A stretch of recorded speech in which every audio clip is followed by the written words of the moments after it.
Canım anam, samırda kanım anam, cennet ayaklarındadır gülistanım anam.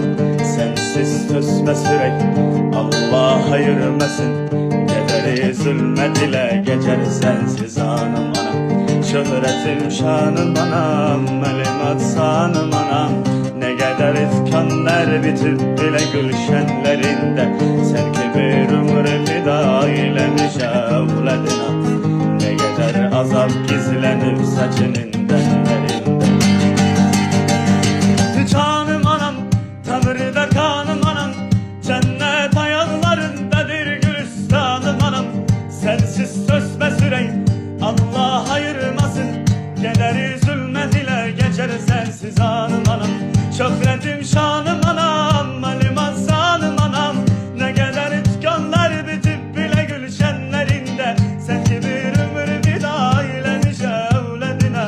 Ne kadar azap gizlenip saçının denlerinde. En güzel hanım anam, cennet yurisi sen. Senin ettiğin dualarla işe çaptı başım, emini samaya sen beni dua.